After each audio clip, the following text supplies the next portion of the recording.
Hola, en este video vamos a hablar sobre el testamento en Costa Rica. Es un acto unilateral, personalísimo, solemne, revocable, mortis causa, enderezado a disponer lo que queremos después de la muerte.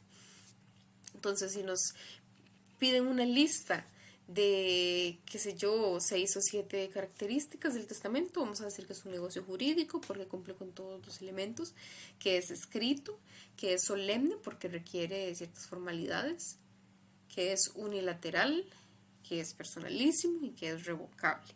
Los herederos o legatarios lo que tienen es una expectativa de derecho que va a depender de la muerte. Mientras esté vivo, el testador puede cambiar la voluntad y revocar el testamento sin que estas personas puedan reclamar nada. Es un acto unilateral. Pensemos que, por ejemplo, en los bilaterales, como un contrato que se perfecciona cuando hay acuerdo de cosa y precio, en el testamento no va a depender de la aprobación de ambas personas. Por lo menos para la validez, ¿verdad? Para efectos de la eficacia, ahí sí dependería de la aceptación de la herencia. El testamento puede tener contenido de dos tipos: típico, que se refiere esencialmente al aspecto patrimonial, y el atípico, que es a todos los aspectos no patrimoniales, como el reconocimiento de deudas de hijos o el nombramiento de tutor. Entonces, a pesar de que se revoque eventualmente el testamento, el contenido atípico va a subsistir. En cuanto a la capacidad para testar, decimos que se adquiere a los 15 años según el artículo 591 del Código Civil, que dice: tienen incapacidad absoluta de testar los que no están en perfecto juicio y los menores de 15 años. Dice que debe ser capaz, según el artículo 590, el testador debe ser moralmente capaz de hacer el testamento y legalmente capaz al hacer el testamento y al abrirse la sucesión. Moralmente se refiere a la capacidad natural, ¿verdad? Volitiva y cognoscitiva. Vamos a hablar de la relación de los artículos 38, 39, 41 y 835. El 38 nos dice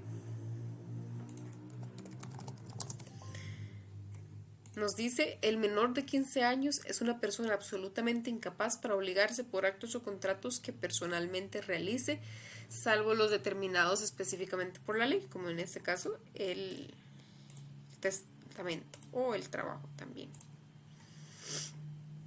Y vamos a hablar de el 39. Los actos o contratos que el mayor de 15 años realice por sí mismo, siendo todavía menor, serán relativamente nulos y podrán anularse a solicitud de su representante o del mismo menor cuando alcance la mayoridad, salvo si ejecutar o celebrar el acto o contrato diciéndose mayor y la parte con quien contrató tuviere motivo racional para admitir como cierta la afirmación. Artículo 40. Las reglas de los dos artículos anteriores no comprenden las obligaciones civiles que provengan de hechos ilícitos. Hablemos del 41. Los actos o contratos que se realicen sin capacidad volitiva y cognoscitiva serán relativamente nulos, salvo que la incapacidad esté declarada judicialmente, en cuyo caso serán absolutamente nulos. Y el 835 nos dice que hay nulidad absoluta en los actos o contratos cuando falta alguna de las condiciones esenciales para su formación o para su existencia. Por ejemplo, causa, capacidad, legitimación. Cuando falta algún requisito o formalidad que la ley exige en ellos, que la ley exige que en ellos interviene, ¿verdad? Como las formalidades que eventualmente se hagan escritura pública, por ejemplo. Y cuando se ejecutan o celebran por personas absolutamente incapaces. Entonces, la capacidad legal para efectos del testamento es cuando la persona es mayor de 15 años, y la capacidad moral es capacidad cognoscitiva y volitiva.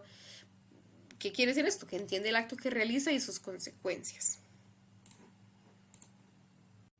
Hablemos ahora de los tipos de testamento. Se dividen en comunes y en privilegiados. Los comunes, a su vez, se van a dividir en abiertos y cerrados. Los abiertos te refiere a que todas las personas van a conocer el contenido, y los cerrados que no. ¿verdad? Que en teoría es secreto el contenido. Lo de los abiertos viene en el artículo 585, que nos dice: el testamento abierto necesita las siguientes formalidades. 1. Debe ser fechado con indicación del lugar, día, hora, mes y año en que se otorgue. Debe ser leído ante los testigos por el mismo testador o por la persona que éste indique o por el cartulario. El que fuere sordo y supiere leer deberá leer su testamento. Si no supiere, deberá designar la persona que haya de leerlo en su lugar. 3. Debe ser firmado por el testador, el cartulario y los testigos. Si el testador no supiere o no pudiere firmar, lo declarará así el mismo testamento. Por lo menos 2 testigos en caso de testamento ante cartulario y 3 en el de testamento ante testigos solamente. Deben firmar el testamento abierto. El testamento hará mención de los testigos que no firman y del motivo.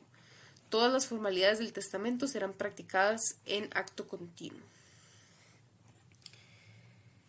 Entonces ahí nos está hablando de cartulario y nos está hablando de solo testigos.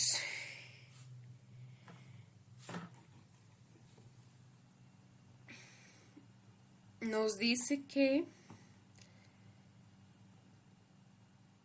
se requieren por lo menos 2 testigos en caso de testamento ante cartulario, que es el testamento auténtico, otorgado ante notario público, y como es un especialista, se va a presumir que es válido.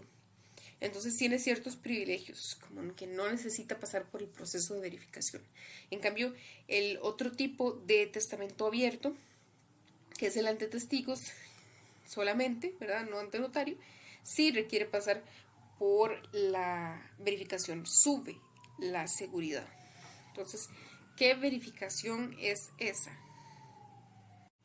Es la verificación que encontramos en el artículo 118.3 del Código Procesal Civil, que nos dice: testamento abierto no auténtico y testamento privilegiado.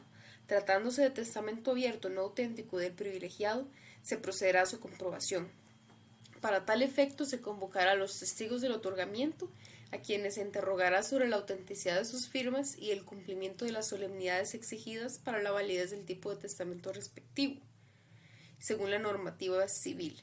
En caso de testamento privilegiado, también se citará a la persona ante la cual se otorgó y se interrogará a todos sobre la existencia de la situación excepcional prevista por el ordenamiento civil para su otorgamiento. Vamos de nuevo. Del no auténtico y del privilegiado, es decir, del que es ante testigos, se comprueba, se convoca a los testigos y se les interrogará sobre la autenticidad de sus firmas y el cumplimiento de las solemnidades exigidas. ¿Y cuáles son estas solemnidades? Bueno, las que nos dice el 583 del Código Civil. Se titula de la forma de los testamentos. Puede otorgarse el testamento abierto ante un cartulario y 3 testigos, pero si el mismo testador escribe el testamento, bastan 2 testigos y el cartulario. Es decir, si el cartulario lo escribe, se requieren 3 testigos. Si lo escribió el testador, 2 testigos y el cartulario. Y dice el inciso 2, ante 4 testigos sin cartulario, si el testador lo escribe, o ante 6 testigos si el testador no lo escribe. Entonces vemos la importancia que se le da a que el testador lo escriba. Si el testador lo escribe, entonces hay menos seguridad requerida.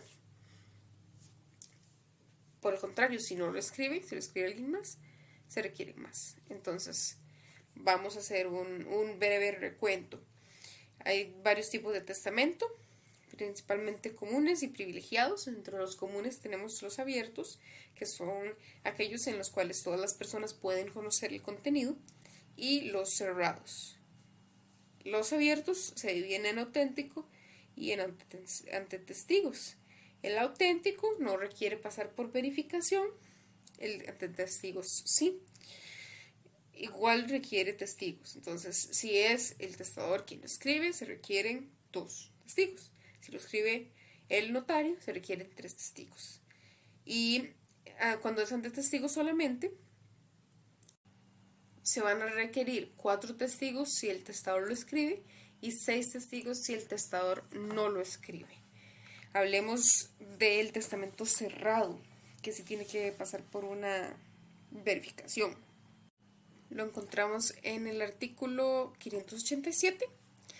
nos dice que no necesariamente tiene que ser escrito por el testador, pero sí lo tiene que firmar el testador. Y es el mismo testador el que va a presentar el testamento en un sobre cerrado al notario, quien va a extender una escritura donde va a constar que el testamento le fue presentado por el mismo testador, sus declaraciones sobre el número de hojas que contiene, si está escrito y firmado por él, y si tiene algún borrón, enmienda, entrerenglonadura o nota.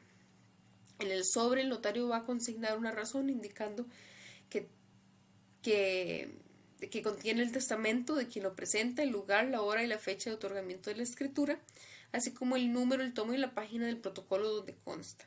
El notario tomará las providencias necesarias para asegurar que el sobre sea cerrado de tal modo que garantice su inviolabilidad. Tanto la escritura como la razón deben ser firmados por el testador, el notario y 2 testigos instrumentales. Concluida la diligencia, se va a devolver el testamento al testador.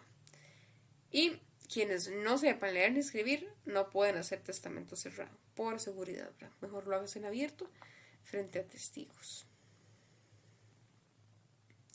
También existen los privilegiados, que los encontramos en el 586. Pueden otorgar testamento privilegiado los militares y demás individuos pertenecientes al ejército que se hallen en campaña o en plaza sitiada o prisioneros en poder del enemigo, ante 2 testigos y un jefe u oficial. Viene siendo como ante notario, ¿verdad? Como el jefe u oficial va a ser de notario en ese caso. Y los navegantes ante el capitán o quien tenga el mando de la nave y 2 testigos.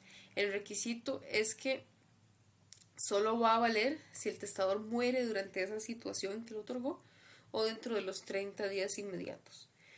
Caso contrario, se entendería que pudo haber tenido chance de cumplir las formalidades de otro tipo de testamento. Y como se dijo, son 2 testigos, ¿verdad? Y el oficial o jefe. Pero el testador tiene que escribir el testamento. Hay otros tipos de testamento que no se contemplan aquí, que son los hológrafos, porque no cumplen con las formalidades. Es decir, ¿cuáles son los testamentos hológrafos? Aquellos que no cumplan con las formalidades, como que se escriba la voluntad en una servilleta o en una carta ahí escondida en una gaveta, que no se haya presentado ante notario y no se hayan cumplido con el requisito, ¿verdad?, de la escritura y las anotaciones de todo eso. O videos donde la persona explica cómo quiere que se disponga su patrimonio como en Betty la Fea. Así no funciona, al menos en Costa Rica no. Mancomunados quiere decir que son hechos por más de una persona y las partes pueden revocar lo suyo unilateralmente, según el artículo 626. Eso sí se puede hacer. Y no digamos que es un tipo de, pero sí se entiende que mancomunado es aquel que es de 2 o más personas que testan en un mismo acto. ¿Se puede condicionar un testamento? La respuesta es sí. Vamos al 604, que nos dice: el legatario o heredero adquiere el legado o herencia incondicional o a término cierto o bajo condición resolutoria desde el momento en que muere el testador. El legado o herencia cuya existencia dependa de condición suspensiva no se adquiere por el legatario o heredero, sino al cumplirse la condición. Entonces aquí nos está explicando qué son condiciones suspensivas y qué son condiciones resolutorias, ¿verdad? El acreedor cuyo crédito no conste sino por testamento será tenido por legatario. Entiéndase que entonces sí, que las condiciones suspensivas son aquellas en las que el cumplimiento está subordinado a un hecho o evento para que comiencen sus efectos o el derecho nazca de la vida jurídica, mientras que la resolutoria es más bien dependiente de un hecho que al momento de realizarse va a extinguir el derecho. La condición resolutoria tiene 10 años de validez, que es el plazo de prescripción civil, según el artículo 617, que nos dice: si la condición potestativa impuesta al heredero legatario fuera negativa o de no hacer o no dar, cumplirán aquellos con afianzar que no harán o no darán lo que les prohibió el testador, y que en caso de contravención devolverán lo percibido con sus frutos.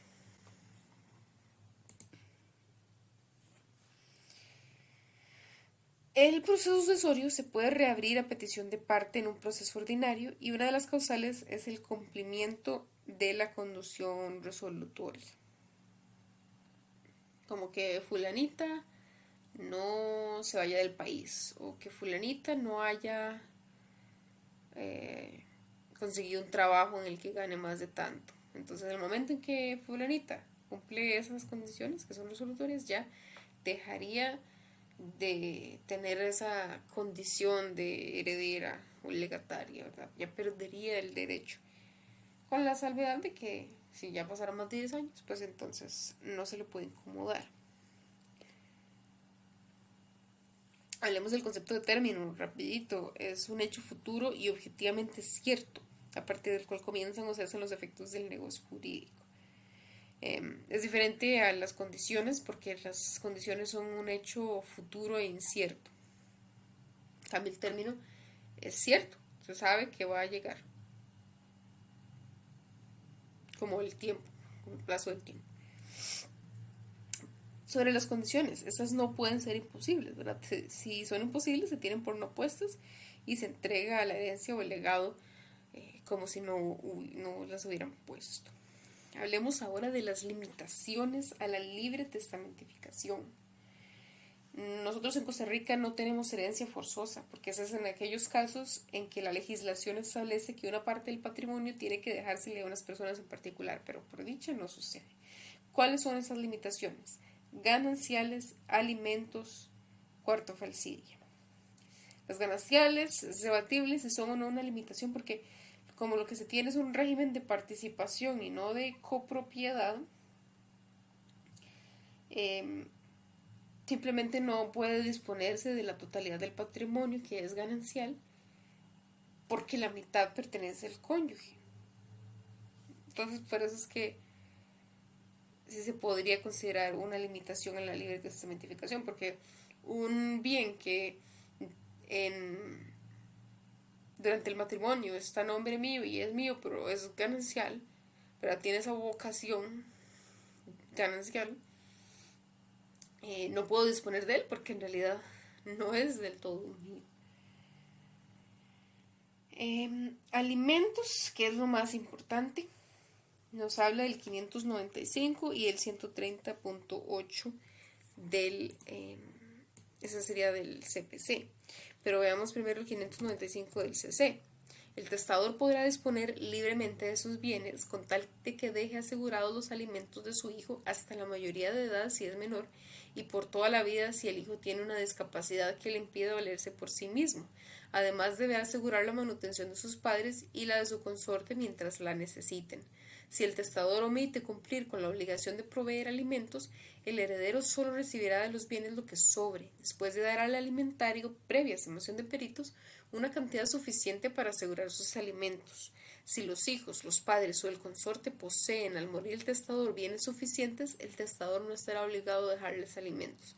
Pero eso es como cuando están excluidos o no es suficiente, ¿verdad?, lo que se les deja en el testamento.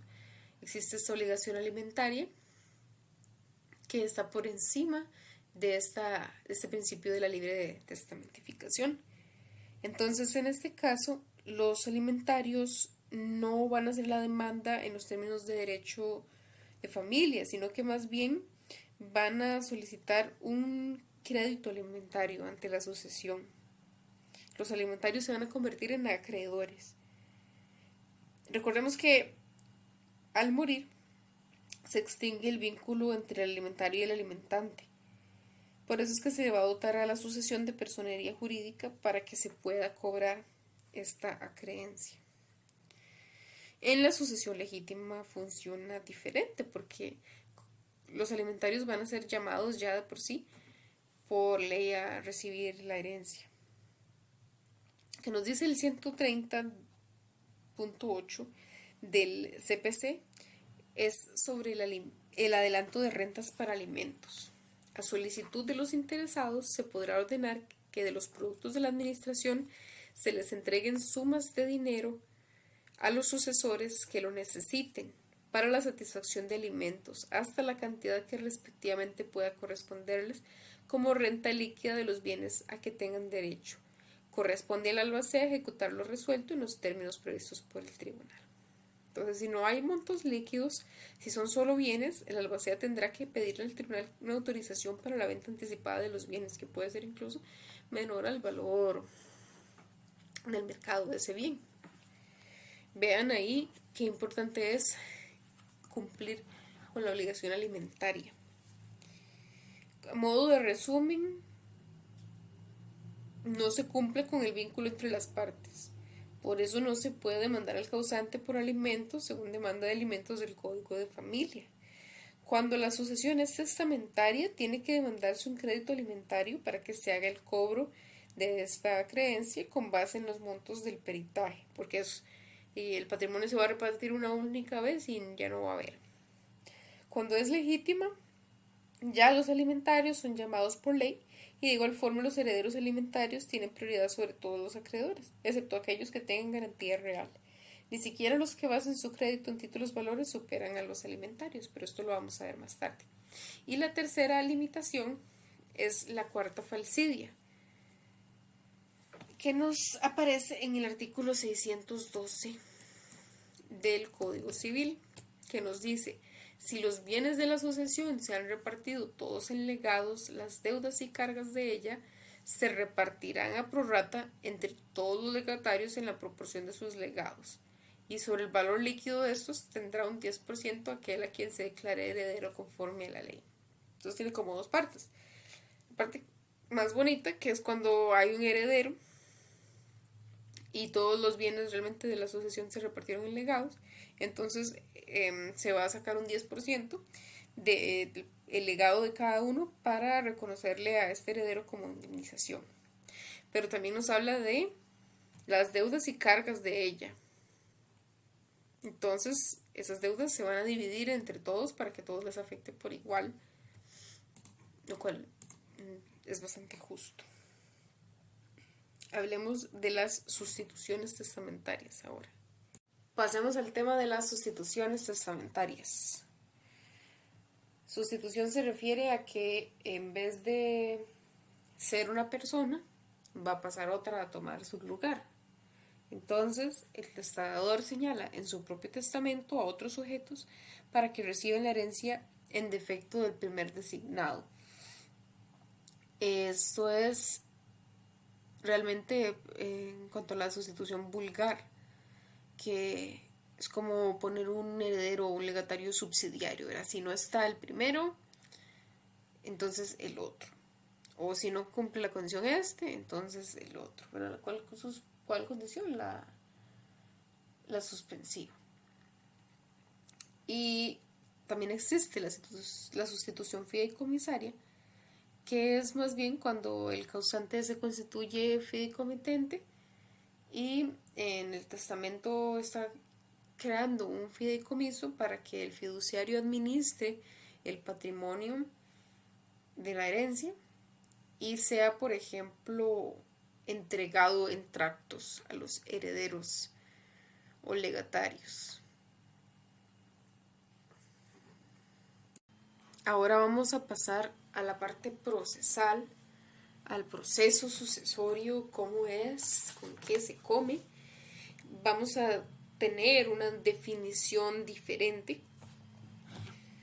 Dice que es un procedimiento por el cual se determina la calidad de heredero, se establecen los bienes que conforman el activo de la herencia, se comprueban las deudas que constituyen el pasivo y luego de proceder a su pago se reparte el saldo entre los herederos de acuerdo con el testamento o a falta de de acuerdo con las reglas del Código Civil. Entonces, ¿qué es lo que viene a buscar este procedimiento?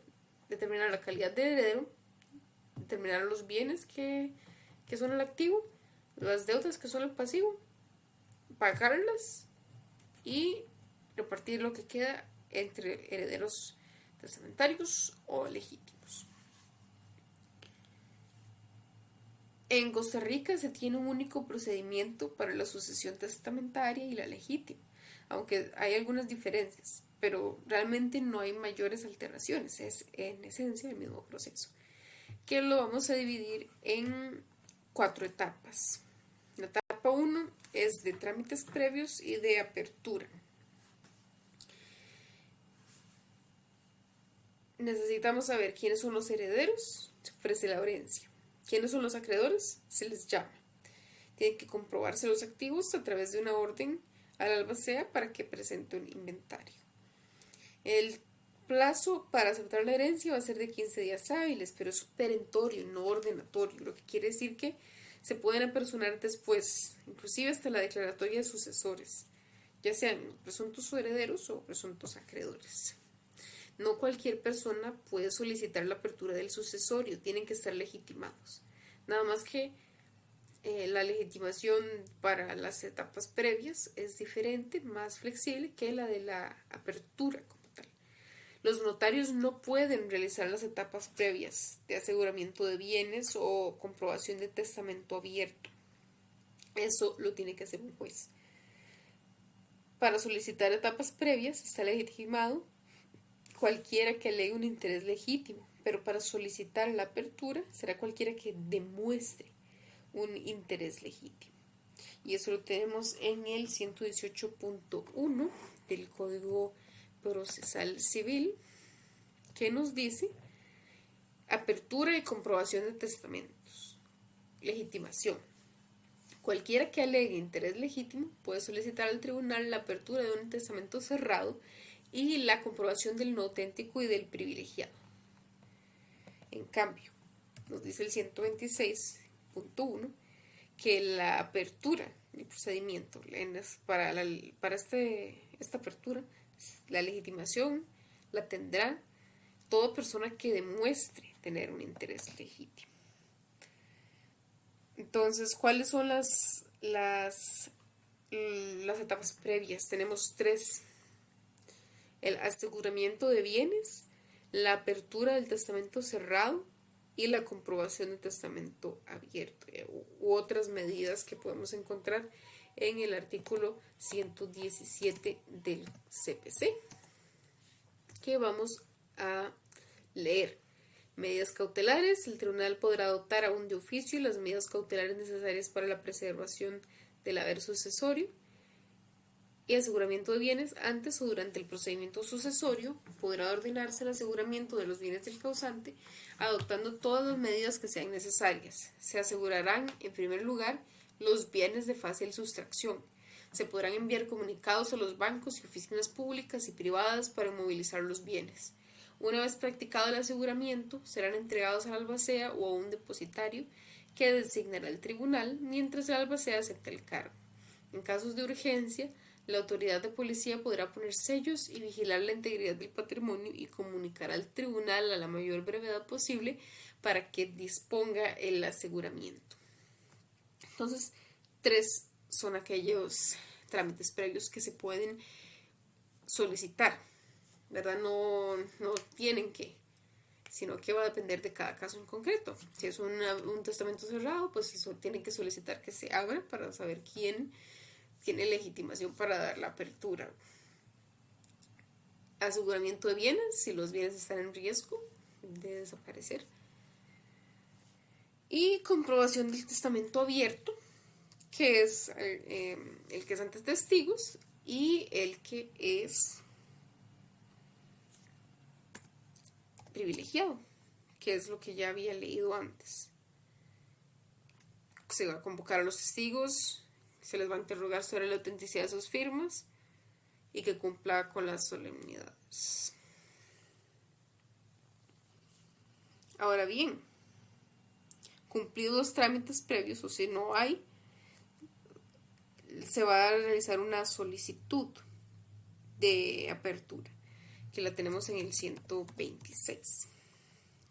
La solicitud inicial va a contener el nombre, las calidades y el último domicilio del causante, los nombres, las calidades, el domicilio y si constara la dirección de los presuntos herederos, si hay personas menores de edad, personas con capacidades especiales o ausentes, si se tiene noticia de la existencia del testamento, prueba de fallecimiento del causante y una lista provisional de los bienes del causante y su valor aproximado. Si la gestión no cumple los requisitos, se prevendrá su corrección en el plazo de 5 días bajo apercibimiento de inadmisibilidad. Cuando exista testamento auténtico, se presentará con la solicitud. Si el petente no lo tuviera en su poder, indicará el lugar donde se encuentre o la persona que lo conserva con la finalidad de que el tribunal requiera su presentación. En tal caso, se prevendrá la entrega dentro del plazo de 5 días, bajo el apercibimiento de que de no cumplir será responsable por los daños y perjuicios que pudiera causar su retraso o la falta de presentación. Cumplidos todos los requisitos, se decretará la apertura del procedimiento sucesorio y se dispondrá el emplazamiento por 15 días a los sucesores interesados para que comparezcan a aceptar la herencia y hacer valer sus derechos. La publicación será por una vez en el boletín judicial. Una vez. El emplazamiento será notificado a los sucesores cuyos nombres y dirección consten en el expediente. Se llamará al albacea testamentario o, en su defecto, se designará al que actuará hasta la conclusión del sucesorio. Deberá aceptar el cargo tácita o expresamente dentro del plazo de 3 días y, si no lo hace, se designará a otra persona. Se proveerá lo concerniente a la representación de los ausentes, a las personas menores de edad o a las personas con capacidades especiales. Entonces, como mencioné, se decreta la apertura, se llama un nombre al albacea, tiene 3 días para aceptar, si no lo hace, si no se persona, entonces se escoge a otro. En 15 días tiene que presentar un plan de administración y un inventario de bienes al que se le pueden realizar oposiciones por la vía incidental, ya sea de inclusión o de exclusión de bienes. A este inventario se le da audiencia por 5 días a los interesados para este trámite de los incidentes y el juez resuelve sobre su aprobación. Se hace el llamamiento, como mencioné, una vez en el boletín judicial, y esto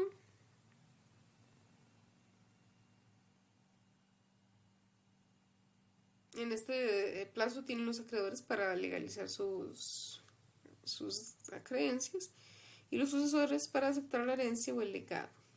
También para resolver el tema de representación de menores, ausentes o incapaces, y se tiene que dar audiencia al patronato si hay menores.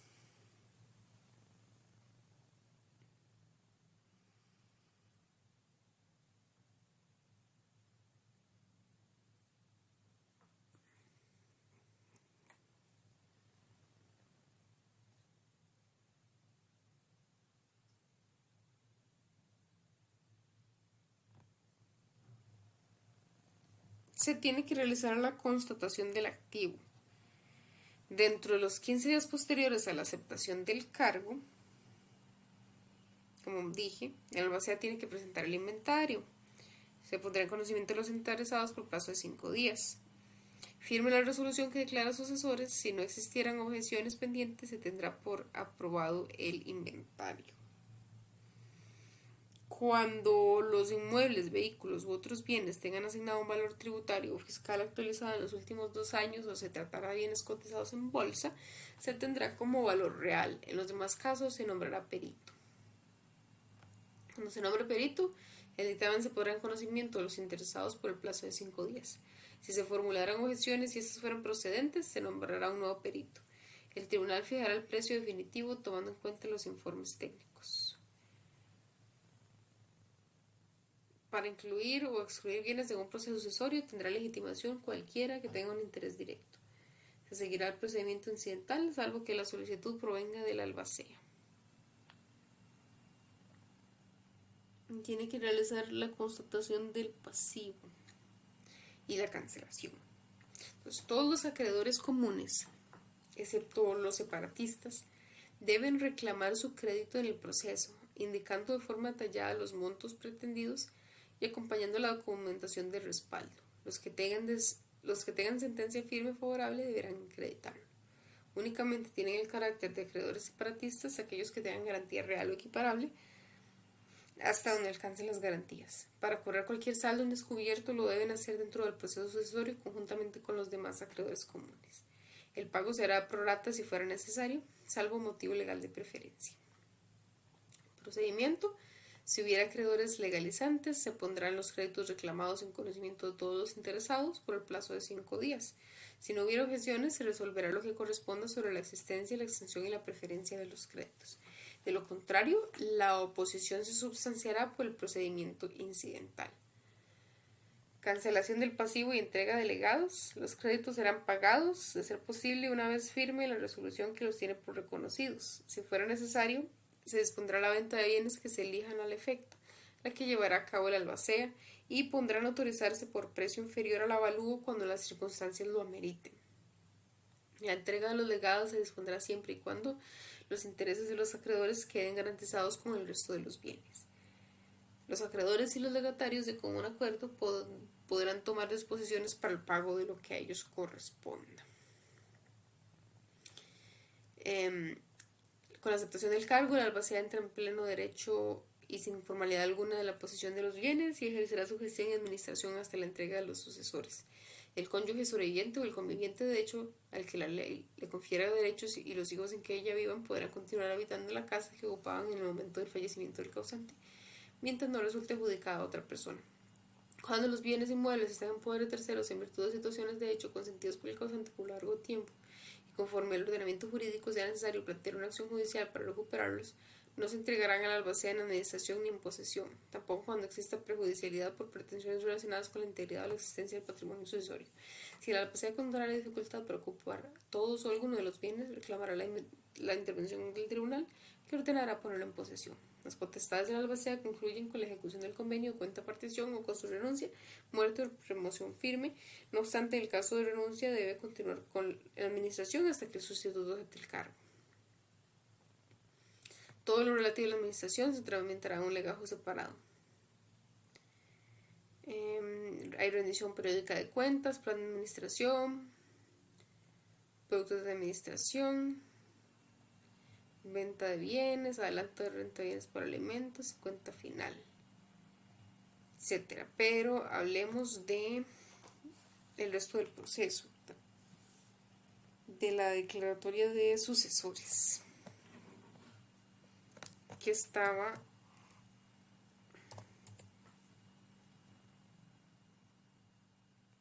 incluso antes que el tema de la constatación del activo. Transcurrido el emplazamiento y resueltas las oposiciones a la condición de los sucesores, se hará la declaratoria de herederos y legatarios sin perjuicio de tercero igual o mejor derecho. Si en cualquier momento antes de la distribución del activo se apersonaran quienes reclamen la calidad de sucesores cuyo igual o mejor derecho sea evidente, el tribunal podrá modificar la declaratoria.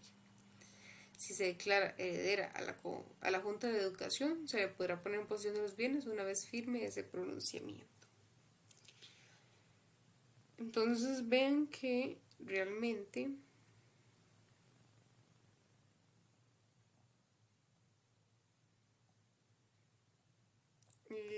el procedimiento de la constatación del activo parece que puede comenzar justamente cuando se realiza el inventario de bienes. O sea, puede ser algo simultáneo a lo otro.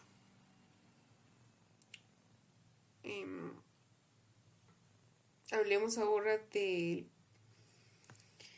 lo que le sigue, ¿verdad? Una vez que tenemos la declaratoria de sucesores, tenemos dos posibilidades: una distribución por acuerdo de interesados y una partición judicial. En la distribución por acuerdo de interesados no se requiere autorización del tribunal. Si hubiera menores o incapaces, el acuerdo requerirá la homologación. Entonces, se toman los acuerdos, los bienes inscribibles se protocolizan y inscriben, los no inscribibles se comunican al juzgado y se aporta la copia. En cambio, la partición judicial, que es un trámite más largo, el juez debe convocar audiencia para fijar las bases de la partición y si hay un acuerdo unánime se ejecuta la partición Si no hubiera acuerdo, la albacea debe elaborar un proyecto de partición. Se le da audiencia por 5 días a los interesados. En caso de oposición, será por la vía incidental que se presente. Y después de eso, se aprueba el proyecto. Si una vez corregido, si fue el caso, sin probar, se puede iniciar trámite para remover el albacea, porque el albacea es el que tiene que elaborar el proyecto de partición, ¿verdad? Y si lo está haciendo de forma incorrecta, entonces eso es una causal de remoción.